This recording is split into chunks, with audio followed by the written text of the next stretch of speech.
So we've been starting these shows with things for your viewing pleasure. We know you're stuck at home and you're bored and you want to check Shiznit It out.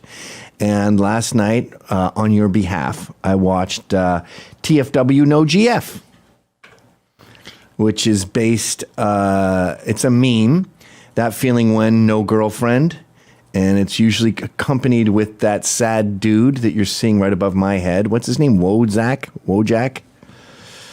Do you know that? I know the meme, not the name. Can you at least know your own culture? I'm not mad at you for not knowing who the Plasmatics are. Oh, there's a fly in the studio. Ew. Shoe fly. So go, just play the movie. It was directed by a woman. Now, I want to make it clear. This is a pretty good movie. I'm glad it's made. The topic is right up my alley. The topic is what the fuck's happening with young men. That's a commercial. What the hell's happening with young men? Why are they so bored? Why are they so depressed? Why are they so lost? And so I love that subject, and it's something that's dear to my heart. I got 2 boys. I'm very worried about this trend, and it's well produced and it looks good, but a documentary has to be a story.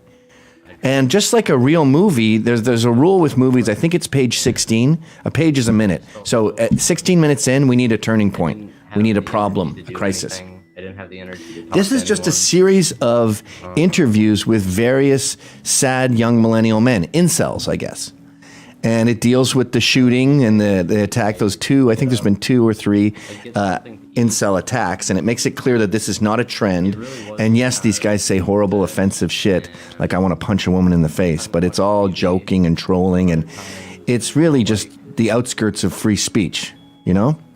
And outside of trolling, these guys are also painfully honest sometimes. They sort of do both. They say the most offensive thing they can think of, and then they'll say something really endearing, like, we're all going to be okay, guys. So I was talking to someone last night, texting them as I watched the film, and I was like, this is just interviews. As Charles Murray says in his book, The Curmudgeon's Guide to Getting Ahead, he says, any sentence that can go should go. Any scene in a movie that can go should go. You have to be a dick. You have to say, we're not doing this, you're cut, let's do it again. I actually don't like it. I've done it. I used to do a few commercials, and I don't like how you have to get every single detail perfect before you can move on and check off all these boxes. I'm more of like a bull in a china shop kind of dude, as you can see from this unscripted show.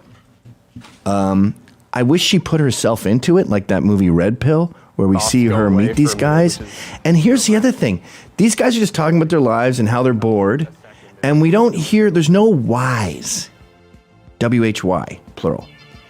There's no explanations. I saw, they brought this article, they flashed it really briefly while they were talking about the plight of these guys and how they're abused and how they're seen as incels. Like, incel itself is involuntarily celibate. That sounds like I just want to meet girls. But they turn that into a Nazi thing. Rage of the Incels by Gia Tolentino. She's a Vice writer, of course. And look at this subhead. Incels aren't really looking for sex. Really? So they're refusing it? They're looking for absolute male supremacy. The New Yorker used to be a very prestigious place to write. So what I think they're doing is their income's probably plummeting because they're a magazine, and they know young girls buy. That the babysitter dollar is powerful. So they just hire some chick to speak in that sort of academic gobbledygook.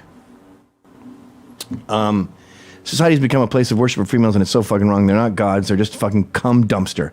Typical rant on an incel message board reads. See, what she doesn't understand, what she doesn't understand is the sarcastic tone of this culture where they speak in the most offensive way possible. So she's taking all their dumb quips, like I want to punch a woman in the face, and she's taking it 100% literally without realizing that irony and sarcasm and just shock value of what they're doing. And maybe the woman making this movie, TFW No GF, could have explained that to Gia in the movie. Ariel Pink did the soundtrack. Billy Corgan tweeted out that check out this provocative new documentary available now on Prime. So that's cool. I'm sorry to shit on it, but I don't know.